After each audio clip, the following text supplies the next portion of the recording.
The evening had started normally. My wife had invited her entire family for dinner, and I wanted everything to be perfect. I stood in the kitchen, carefully stirring the curry while checking on the roast in the oven. The sound of laughter came from the living room where her parents, siblings, and cousins had already gathered. It was supposed to be a warm family night, a chance to bond and show them how well we worked as a couple. Just as I was setting the table, I realized we didn't have enough chairs for everyone. Calmly, I told my wife I'd grab a few extra from the garage. She nodded, barely looking up from chatting with her sister. I wiped my hands on a towel and headed toward the garage, thinking of nothing but keeping the dinner moving smoothly. As I pushed open the garage door, I froze. The lights were already on, and the scene in front of me made my stomach twist. My wife was there, locked in an intimate moment with another man. Their bodies pulled apart instantly when they heard the creak of the door, but it was too late. The truth hit me like a hammer. While I was inside cooking for her family, she was betraying me in our own home. I stood there, unable to move, my mind racing. My wife's face turned pale, and she stammered something about it not being what it looked like. But the guilt in her eyes told me everything. The man scrambled to adjust his clothes and muttered an apology before rushing out of the garage like a coward. My wife reached for me, but I stepped back. I didn't shout, though every bone in my body wanted to. I didn't cause a scene.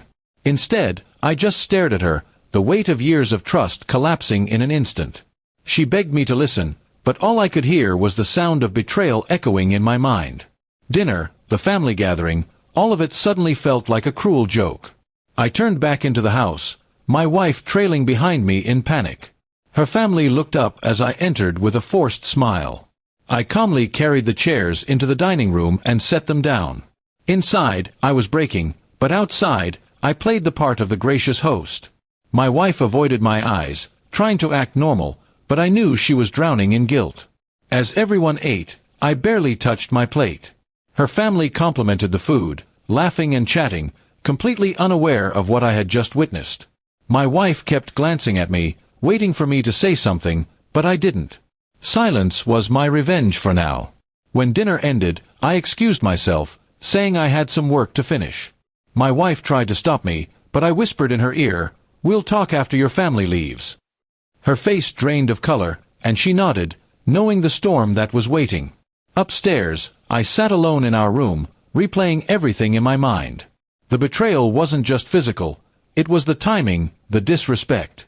I was cooking for her family, trying to make her proud, while she slipped away to the garage to destroy everything we had built. Hours later, after her family finally left, she came upstairs with tears in her eyes. She begged me to forgive her, claimed it was a mistake, and swore it would never happen again. But her words felt empty, like ash. I told her calmly that I wasn't a fool. A mistake doesn't happen in the middle of a family gathering, just steps away from the kitchen where her husband is working hard. That was a choice, not an accident. Her sobs filled the room, but my heart was already turning cold. In the days that followed, I didn't expose her to her family immediately. Instead, I began to plan. Quietly, I gathered evidence, messages, and details she thought I'd never find. She thought my silence was a sign of weakness, but it was the preparation for justice. Finally, when her family gathered again weeks later, I laid everything out in front of them, proof of her betrayal.